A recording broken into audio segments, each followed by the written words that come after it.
नमस्कार, आप देख रहे हैं मीडिया दर्शन और मैं हूं आपके साथ अंजलि तिवारी।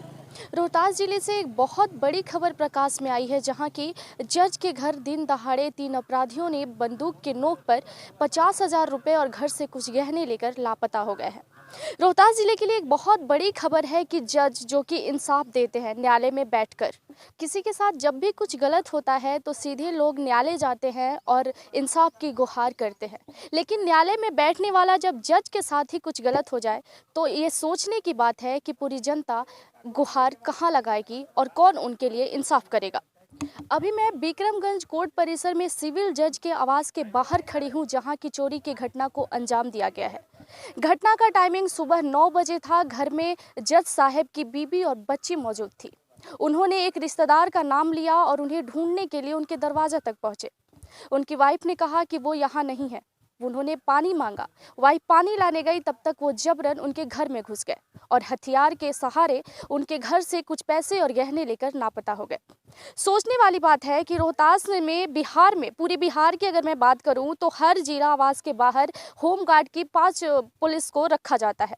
रखा इसलिए जाता है कि सुरक्षा हो सके। लेकिन वो 5 पुलिस वाले क्या करते हैं कि दिन दहाड़े ही अपराधी घुसकर ऐसी संगीन अपराध को अंजाम देते हैं। मैं एक बार चाहूंगी कि आप उस आवास को दिखा दें जिस आवास में इतनी बड़ी घटना को अंजाम दिया गया है। प्रशासन के नाक के नीचे से इतनी बड़ी घटना को दिन दहाड़े अंजाम दे दिया जाता है और प्रशासन को इस बात की भनक तक नहीं रखती है। वो भी तब जब न्यायालय में बैठा एक जज जो दूसरे के लिए इंसाफ करता है, उसके घर में ही दिन दहाड़े ऐसे अपराध को अंजाम दिया जाए तो सोचने वाली बात है कि रोहतास जिले की जनता कहाँ जाएगी। बिहार सरकार को भी इस पर सोचने की जरूरत है कि जहाँ सुरक्षा देनी चाहिए वहाँ तो सुरक्षा है नहीं, तो जनता कैसे सुरक्षित रह पाएगी। मैं कैमरामैन से चाहूंगी कि आप उस तस्वीर को सही तरीके से दिखा दें जिस आवास पर दिन दहाड़े 3 अपराधियों ने बंदूक के नोक से चोरी की घटना को अंजाम दी है। रोहतास जिले में ऐसी बड़ी बात नहीं है, आए दिन ऐसे चोरी की घटना को अंजाम दिया जाता है। लेकिन सबसे बड़ी बात यह है कि जज के घर को भी एक बार निशाना बना लिया गया। वो भी निशाना रात्रि में नहीं बल्कि सुबह के 9 बजे ही बनाया गया। अपराधियों ने जबरन घर में घुसकर बंदूक के नोक पर महिलाओं के साथ झगड़ा करते हुए कुछ पैसे और गहने लेकर घर से लापता हो गए। जब इस खबर के बारे में जज को पता चली तो जज घर आकर इसकी जानकारी प्रशासन को दी। प्रशासन में अफरा तफरी का माहौल है। अफरा तफरी का माहौल बनना भी लाजमी है क्योंकि जज के घर ऐसे घटना को अंजाम दिया गया है। हमारे साथ ग्राउंड पर इस घटना से जुड़ी छानबीन करने एसपी आशीष भारती भी पहुंचे थे। आइए सुनते हैं एसपी आशीष भारती ने इस घटना के बारे में क्या कुछ कहा है। एक घटना घटित हुई है जिसकी जांच के लिए यहाँ पर पुलिस टीम आई हुई है और हम लोग भी आए हुए हैं। इसमें लूटपाट की घटना कारित करने की बात बताई गई है।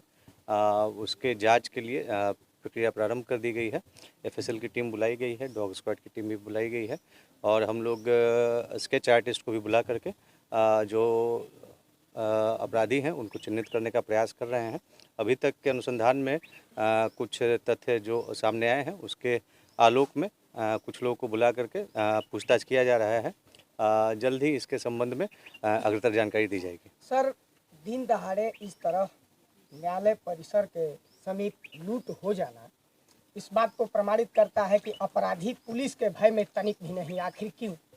देखिए, ये मामला सुबह में प्रकाश में आया है और जैसा कि बताया गया है कि एक पूर्व परिचित एक व्यक्ति का नाम लेकर के जो 2-3 लोग आए थे, उनके द्वारा एक पूर्व परिचित व्यक्ति का नाम लिया गया था और उनके द्वारा बताया गया कि उन्होंने उनको भेजा है या उनके काम से आए हैं और इसी के बाद इस तरह की घटना कारित की गई है। तो इसको पूरा जांच किया जा रहा है। जांच करके जो होगा, जो भी इसमें लोग शामिल होंगे उनके विरुद्ध कड़ी से कड़ी कार्रवाई की जाएगी। धन्यवाद। जैसा कि आप लोगों ने सुना कि एसपी आशीष भारती ने क्या कुछ कहा। एसपी आशीष भारती ने कहा कि हम जल्द ही अपराधी को पकड़ने की कोशिश करेंगे।